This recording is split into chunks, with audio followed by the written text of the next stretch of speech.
cómo salir del problema después de haber pecado, cómo salir de la situación difícil, o cómo salir de cómo vencer una muerte, cómo vencer una situación difícil.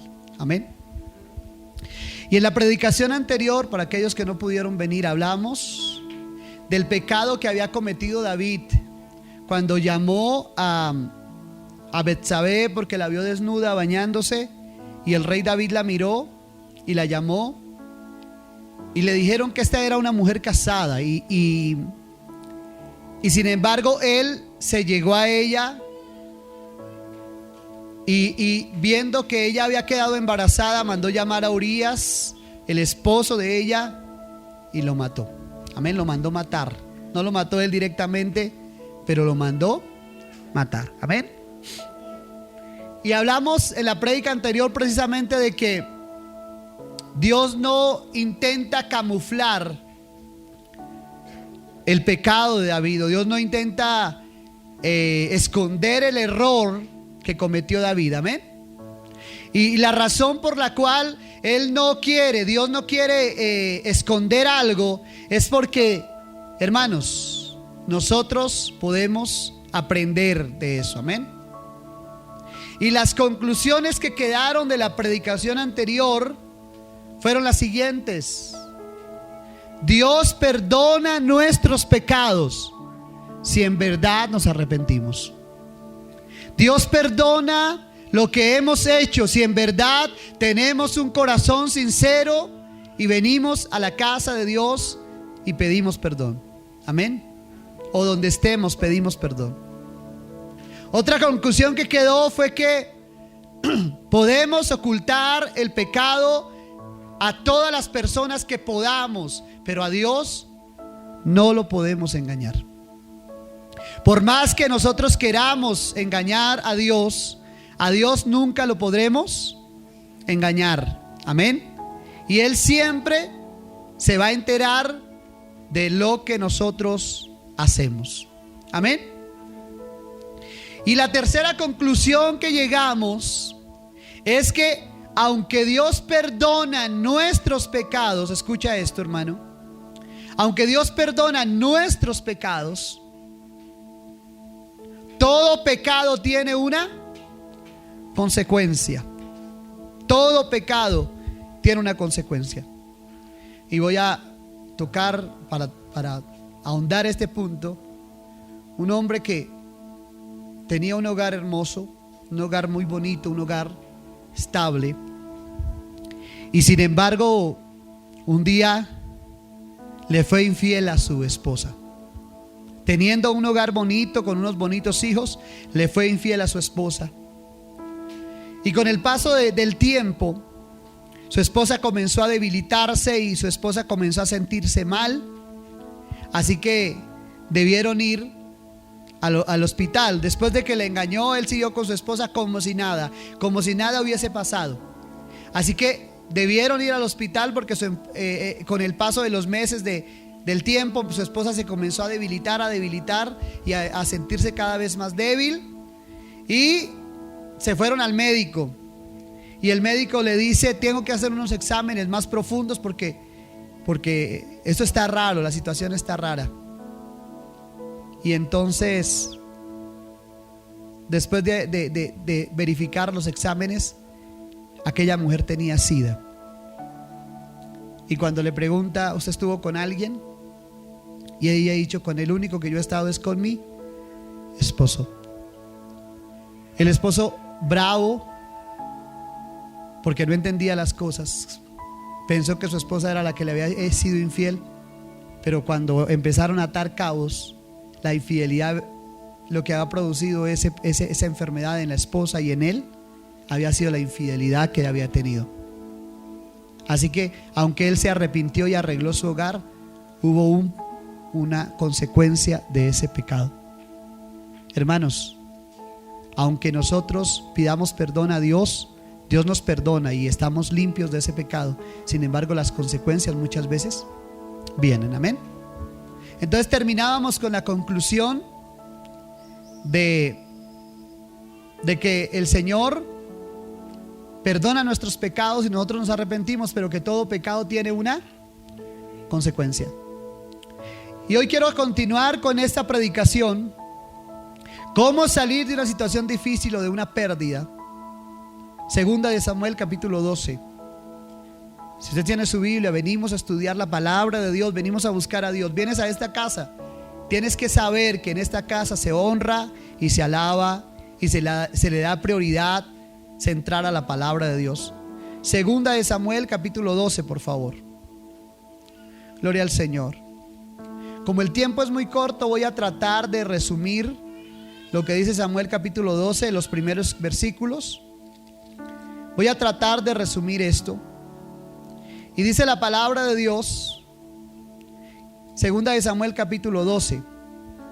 Jehová envió a Natán a David, y viniendo a él le dijo: había dos hombres en una ciudad, el uno rico y el otro pobre.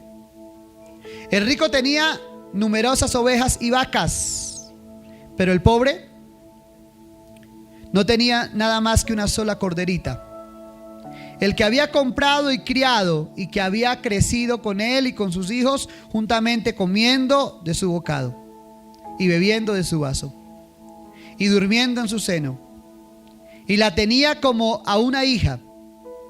Y vino uno de camino al hombre rico, y éste no quiso tomar de sus ovejas y de sus vacas para guisar para el caminante que había venido a él, sino que tomó la oveja de aquel hombre pobre y la preparó para el que había venido a él. Entonces se encendió en furor de David en gran manera contra aquel hombre, y dijo a Natán: vive Jehová, que el que tal hizo es digno de muerte, y debe pagar la cordera con 4 tantos, porque hizo tal cosa y no tuvo qué. Entonces dijo Natán a David: tú eres aquel hombre. Oiga, tremendo. Resumiendo, recapitulando, algo muy sencillo. Un hombre rico tenía muchas ovejas. Un hombre rico tenía todo para coger, pero vino una visita de noche, y él toma la única ovejita que tenía su vecino, que era pobre, y viene, la prepara, la guisa y se la da, la única ovejita que tenía, ¿cierto? Y le dijo Natán a David: ¿tú qué piensas de eso? Y dijo: no, ¿quién es ese? Tráigamelo aquí, que lo voy a mandar es matar. ¿Cómo se le ocurre eso? Y le dice Natán: ese hombre eres tú. Tú tenías todo lo que querías, tú podías hacer todo lo que hubieses querido. Sin embargo, cogiste lo único que tenía Urías, su mujer, su preciosa mujer, y te acostaste con ella. Y dice la palabra de Dios que esta mujer, las palabras que vienen me llaman mucho la atención. El versículo 8 dice, el versículo 7: entonces dijo Natán a David: tú eres ese hombre. Así ha dicho Jehová, Dios de Israel: yo te ungí por rey sobre Israel, y te libré de la mano de Saúl, y te di la casa de tu señor y las mujeres de tu señor en tu seno. Además te di casa de Israel y de Judá, y si esto fuera poco, te habría añadido mucho más. ¿Por qué pues tuviste en poco la palabra de Jehová, haciendo lo malo delante de tus ojos? A Urías Heteo heriste a espada, y tomaste por mujer a su mujer, y a él lo mataste con la espada de los hijos de Amón. Por lo cual ahora no se apartará jamás de tu casa la espada, por cuanto menospreciaste y tomaste la mujer de Urías Heteo para que fuese tu mujer. Mira, ahí va el juicio que vino contra David. ¿Qué le dijo? Por tanto, de ahora en adelante, ¿qué? No se apartará de tu casa la espada, hermano. O sea que había una ¿qué? Una guerra constante. Mire, no está en la prédica, pero vale la pena enseñar esto hoy. Señor me guía a enseñar esto hoy.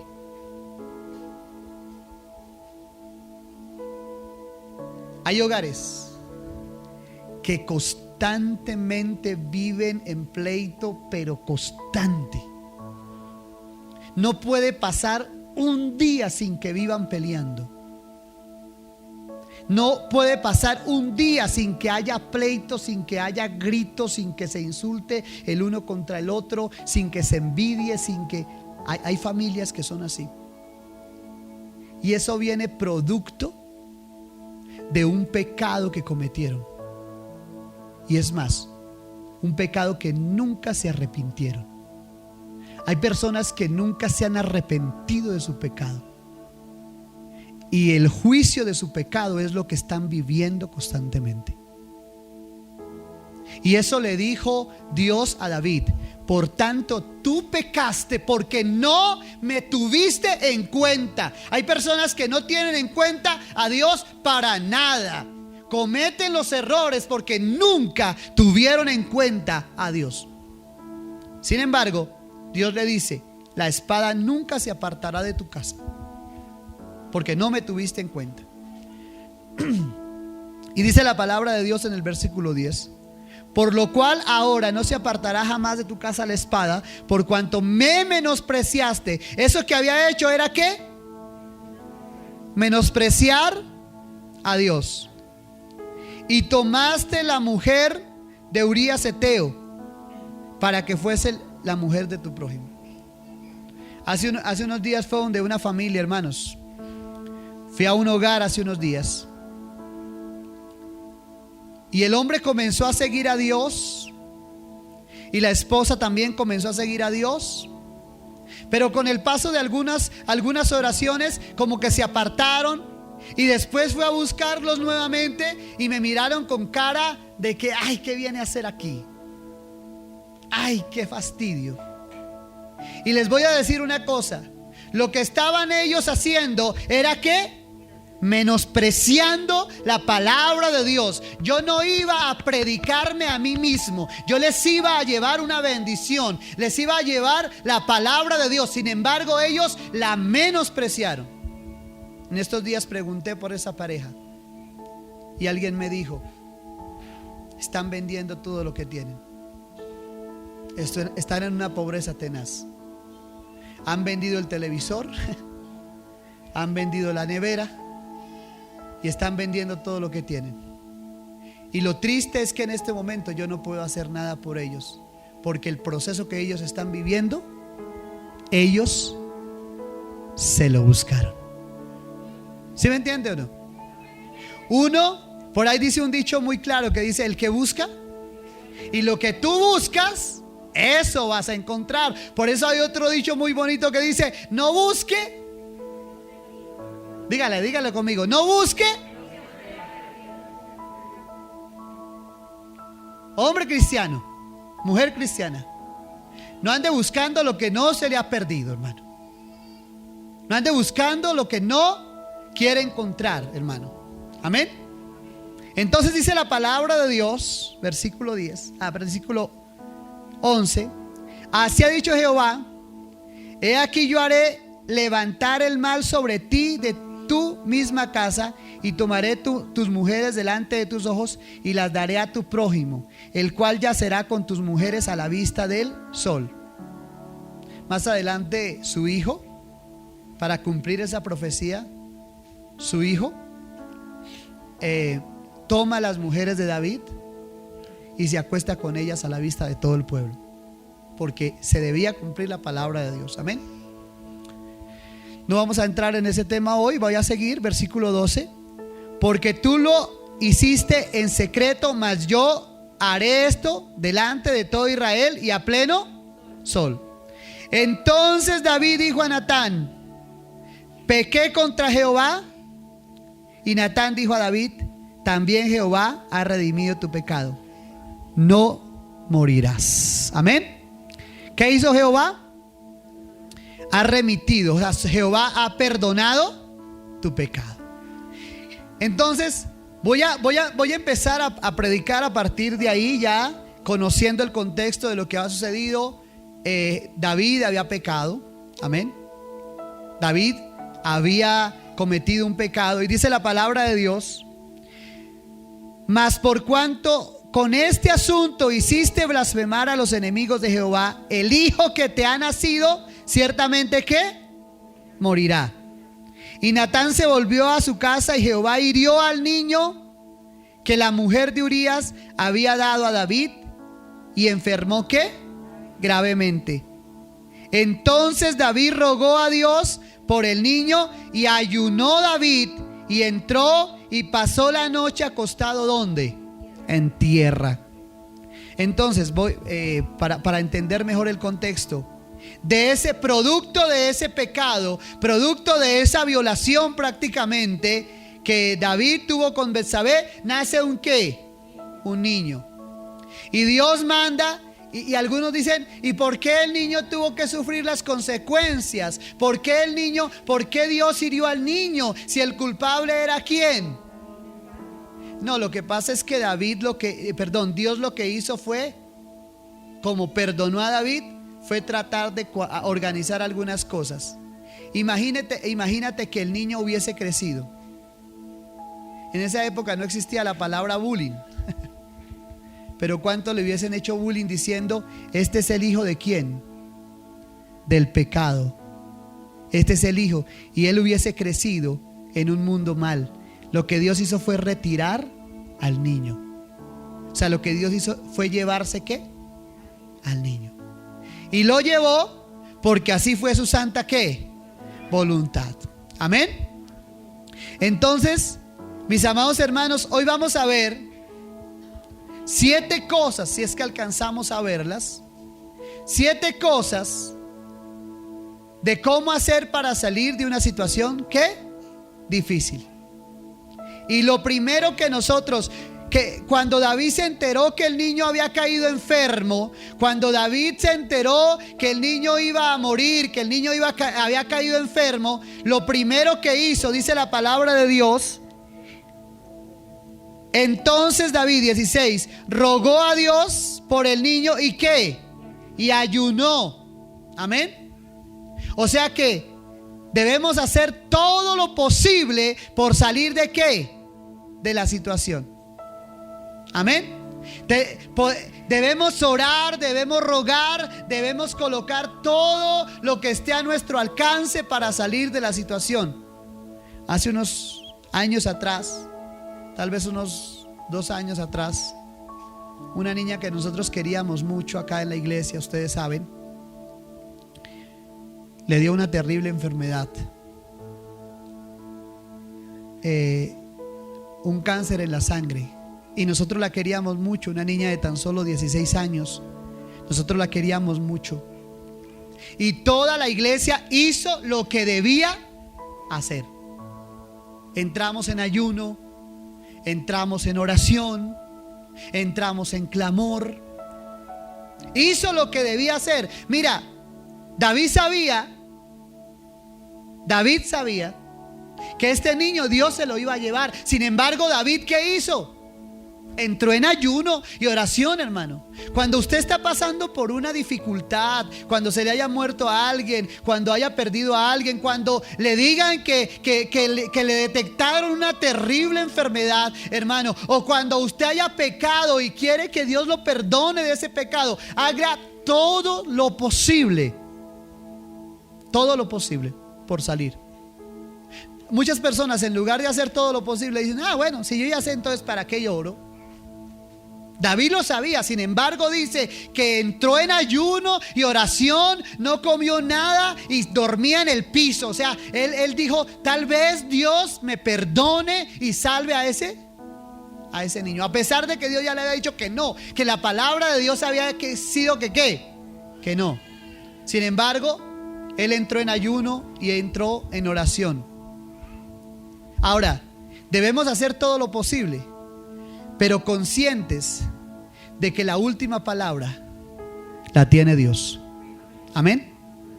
Hermanos, cuando estemos pasando una dificultad, cubramos nuestra vida con oración. Ore más intensamente. Amén.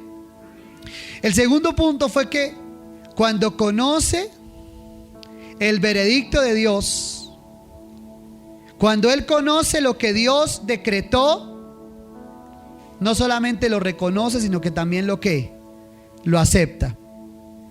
Y dice la palabra de Dios en el versículo 7: y se levantaron los ancianos de su casa y fueron a él para hacerlo levantar de la tierra, mas él no quiso ni comió con ellos ¿qué? Pan. Y al séptimo día, ¿qué pasó? Murió el niño. Y entonces cuando murió el niño, les entró un temor tremendo. ¿A quiénes? A los ancianos. Y le dijeron: ¿y cómo vamos si le decimos que el niño se murió? Si ahorita está tan mal, cuando le digamos que el niño se murió, de pronto él hasta se quita la vida, ¿cierto? Tenían ¿qué? Miedo. Y dice la palabra de Dios: y temían los siervos de David hacerle saber que el niño había muerto, diciendo entre sí: cuando el niño aún vivía, le hablábamos y él no quería oír nuestra voz. ¿Cuánto más se afligirá si le decimos que el niño ha muerto? Mas David, viendo a sus siervos hablar entre sí, entendió que el niño había muerto, por lo que dijo David a sus siervos: ¿ha muerto el niño? Y ellos ¿ha muerto el niño? Y ellos respondieron: ha muerto. Amén. O sea, él entendió que había sido la voluntad de Dios. Tenemos que practicar, hermanos. Si en algún momento determinado nos llega la prueba, hermano, no quedarnos en la prueba, sino que ¿qué? Aceptarla. He contado varias veces este testimonio y me gusta contarlo.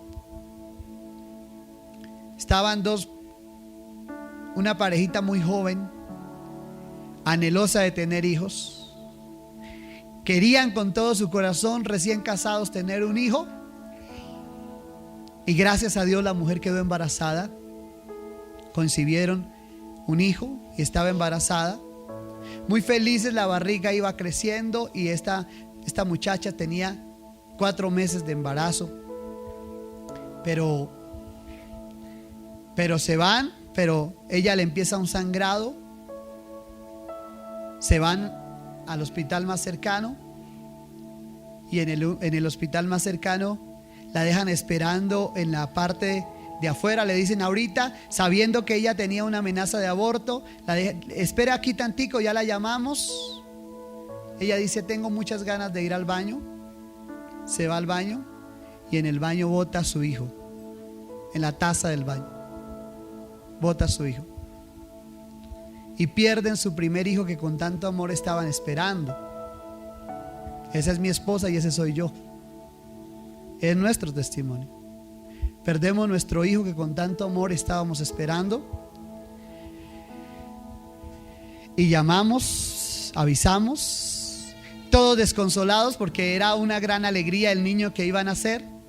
Sin embargo, viene Dios. Ella la llevan a hacer un legrado. Viene Dios y me consuela. Y yo entiendo y acepto la voluntad de Dios. Ese día aprendí a aceptar la voluntad de Dios. Y les digo una cosa: la voluntad de Dios es justa, es agradable y es perfecta. Así que Dios no se equivoca. Así nosotros creamos que fue que Dios se equivocó, Dios nunca se equivoca. Luego viene nuestro hijo, ese de ojitos azules que ven correr por ahí como loco. Dios nos lo regaló después, amén. Entonces, cuando conocemos el veredicto de Dios, debemos reconocerlo y debemos aceptarlo, amén. Muchos en este momento reniegan contra Dios. Muchos en este momento ya no quieren saber más de Dios. Si ve, yo oré. ¿Cuántas veces nosotros hemos sentido que Dios no nos ha escuchado? ¿Cuántas veces hemos sentido que le hemos hecho oraciones a Dios, pero que Dios no nos la responde? Hemos sentido decepción muchas veces. Sin embargo, nosotros tenemos que hacer lo que hizo David. ¿Y qué hizo David cuando supo que su hijo había muerto? ¿Qué hizo David?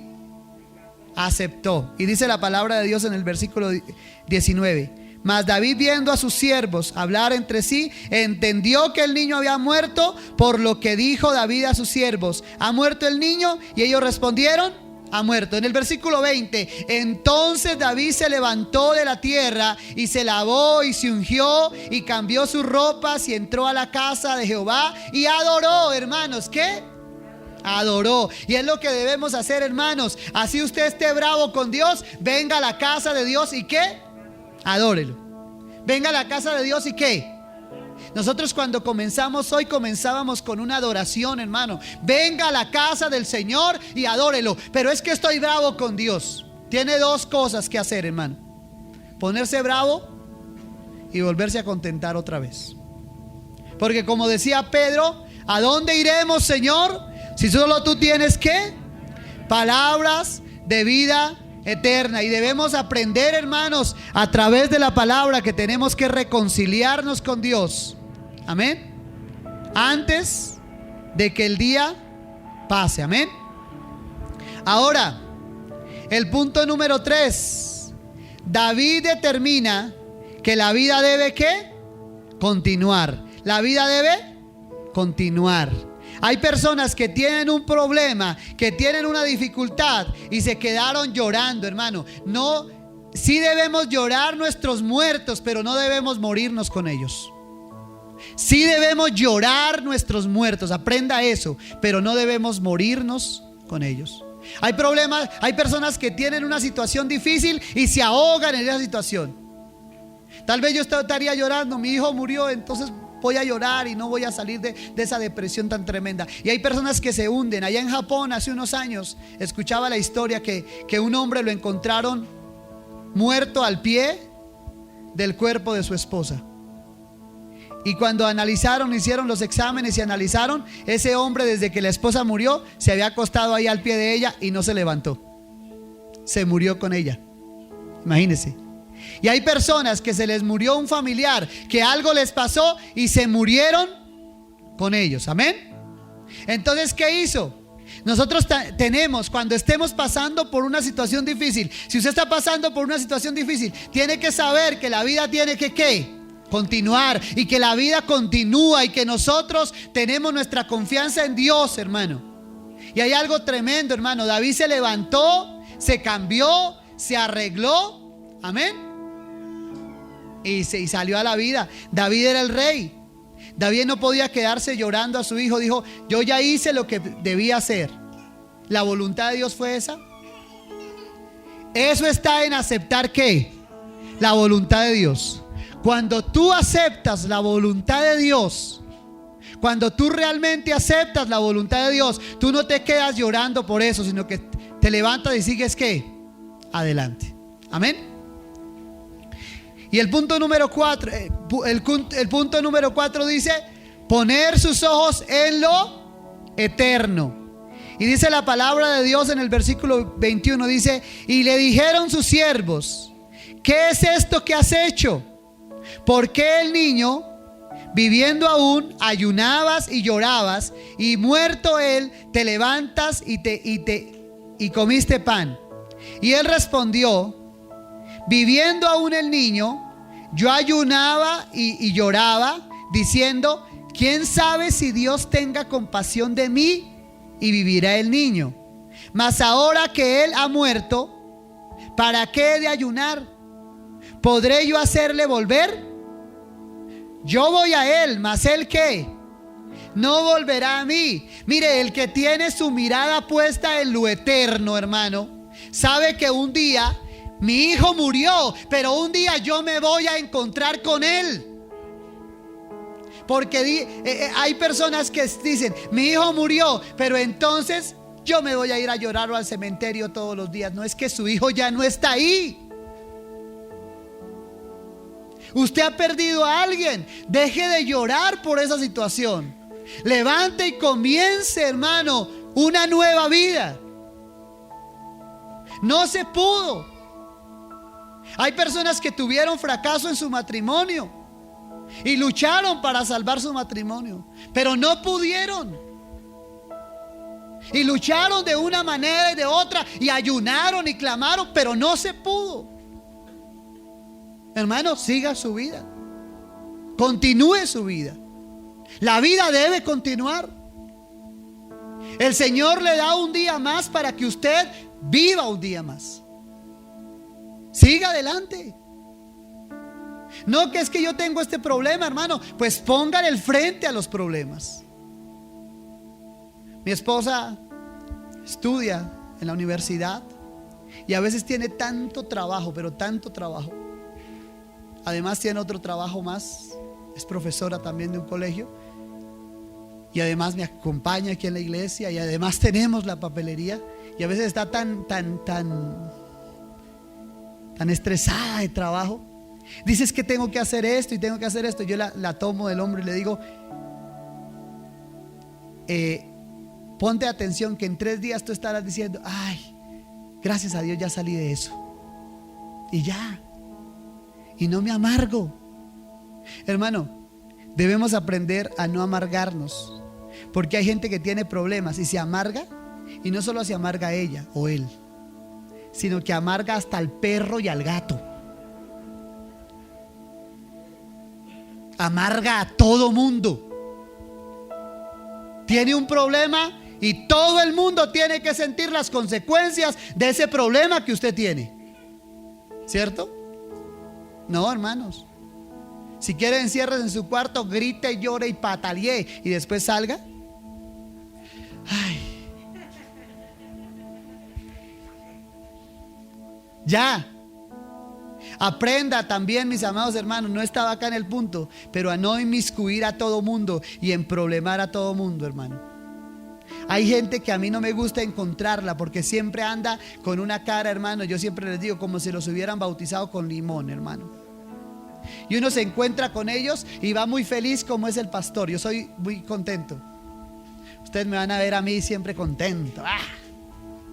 Y se encuentra uno con ellos, hermanos de la iglesia. ¿Qué le pasó, hermano? ¡Ah! Pastor, pastor, es que mire esa situación, mire ese paro, mire todas las cosas que pasan, ese gobierno, mire, imagínese los extraterrestres. Hermano, y uno termina escuchando esos problemas, y uno que iba feliz dice, ay, la vida no tiene sentido. Porque hay gente que es así. Usted que trabaja va a ver compañeros de trabajo que siempre van a estar amargados, ¿cierto? Y siempre van a estar renegando contra el jefe, renegando contra el asadón, contra las tijeras, contra las flores, contra las sillas, contra las botas que tienen, contra el overol que le dieron, contra todo, ¿cierto? Ustedes me entienden, los que trabajaron en flores, ¿cierto? O reniegan contra todo, hermano. ¿Sí? Algo me enseñaron un día. Un buen obrero nunca le echa la culpa a la herramienta. ¿Cierto? Pero un mal obrero siempre, así le entreguen la mejor herramienta, va a estar renegando. Es que esto le faltó aceite. Es que esto... Entonces, ponga su mirada en lo eterno. Ponga su mirada ¿en qué? En lo eterno. Mi esposa no tiene una pierna. Para los que no sepan, no está acá.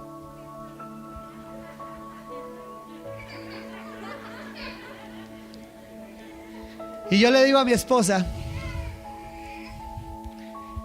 cuando lleguemos al reino de los cielos, amor, tú tendrás tus 2 piernitas y no vas a sufrir por nada de eso. Nosotros tenemos puesto nuestros ojos ¿en qué? En lo eterno, en lo que está por qué. Nosotros somos extranjeros y peregrinos.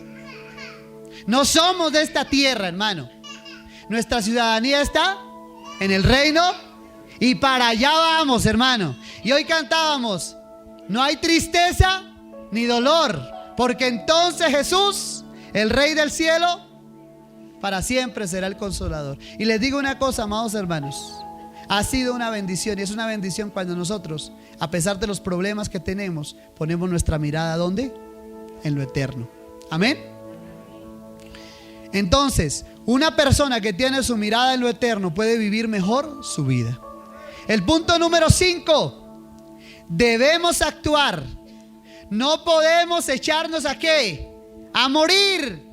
Debemos actuar, hermano. Debemos ponernos en movimiento. Usted no puede esperar a estar bien para levantarse. Cuando usted sufre una fractura en el brazo y usted va al terapeuta y usted tiene su bracito así. Ay, ay, ay, ay, ay, ay, ay. ¿Y el terapeuta qué hace? Se lo estira, ¿se lo pone en qué? Y usted, ay, no, no me lo mueva, no, déjemelo aquí. Déjemelo quietito. Hermano, para que usted mejore en la situación que esté, póngase en movimiento, hermano. Hay personas que no salen de su cama, ni se bañan, ni se arreglan, ni se peinan, ni nada. Y usted entra a orar por ellos porque, pastor, vaya, ore por mi hijo que está ya metido y tiene un problema con la novia y no ha querido salir. Y uno, ¿y dónde está, hermana? Mira, ya está el cuarto. Y uno tiene que entrar así. Venga, le voy a imponer la mano. Padre Santo. Porque huele a feo, hermano. Ni ganas de orar uno tiene por esa persona, hermano. Porque hasta feo huele, hermano. ¿Sí? Hermano, para usted salir de esa situación, celular me avisa que me acabó el tiempo. Para usted salir de esa situación, usted debe levantarse y ¿qué? Despercudas, hermano. Báñese. Mira qué hizo David. Dice, David se levantó, se bañó, se echó su perfumito, se arregló, se puso sus vestiduras reales y salió. Y todos, ¡ay! Mire, y David no estaba de luto por el hijo. Dijo, no, ya Dios dijo que se lo iba a llevar. ¿Yo qué puedo hacer? ¿Qué puedo hacer yo? ¿Echarme a la pena? Esa fue la voluntad de Dios. ¿Yo qué puedo hacer? ¿Ya qué puedo hacer? Cuando nosotros confiamos en la voluntad de Dios, sabemos que la voluntad de Dios es agradable y ¿qué? Y perfecta. Amén. Gloria al Señor. Nos pasó un día con la hermana Sandra que terminó un ayuno. Y la hermana Sandra, después de terminar el ayuno, abrió la puerta, la ventana del cuarto para que se ventilara. Y entró el viento y tumbó el televisor. Y lo dañó. Televisor, un televisor plasma ahí grande. Y solamente pegó en una esquinita y lo partió todo. Y la hermana Sandra no sabía cómo decirme. Yo creo que la hermana Sandra dijo, pero ¿esto qué pasó? Y subió y dijo, pastor, que tengo que decirle algo, pastor. Y yo subí. ¿Qué pasó, pastor? Se dañó el televisor. Ah, no, tranquila, por eso no se preocupe, hermano. Tal vez la hermana pensó, el pastor, quién sabe qué. ¿Qué podía yo? ¿Regañarla?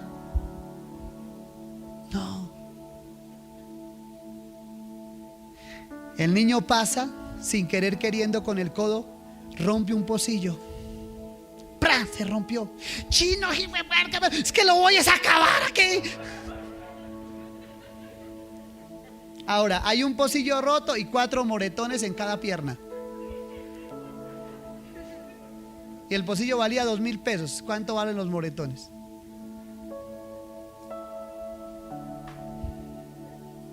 Hermano, cálmese, reaccione. Amén. ¿Cierto? Entonces, levántese, báñese y confíe en la misericordia de Dios. Punto número 6, confíe en ¿qué? En la misericordia de Dios. Señor, yo confío en tu misericordia. Mire, los que tenemos nuestra confianza en Dios, no andamos siempre renegando por todo, sino nuestra confianza está puesta ¿en quién? En Dios. El Señor es el que nos sana, el Señor es el que nos liberta, el Señor es el que nos restaura. Amén. Todo está en la voluntad de Dios. ¿Sí? Les he contado varias veces el testimonio que venía de Bogotá y tenía que entrar a las 7 al trabajo y venía tarde, eran ya las 6 y yo estaba ya en Bogotá todavía y extiendo mi mano al único bus que venía y venía relleno ese bus, venían afuera y yo extiendo mi mano y digo, ay Dios mío, que ese bus me recoja porque ese bus va rápido, ese bus venía pero... Y entonces yo extiendo mi mano y el conductor me ve desde lejos y me hace así y pasa derecho. Nadie sabía lo que yo estaba sufriendo, hermano. Y yo comienzo a renegar. Pues, hermano, en ese momento. Y entonces estaba yo renegando y volteo a mirar y venía otro bus allá. Y entonces le hice la parada y traía un puesto, el mío. El otro no traía puestos. Y yo renegando contra Dios. Porque a veces nosotros renegamos contra Dios, pero no sabemos por qué Dios hace las cosas. ¿Sí me entiende? Y esos son los puntos, hermano, que hizo David para salir de la situación.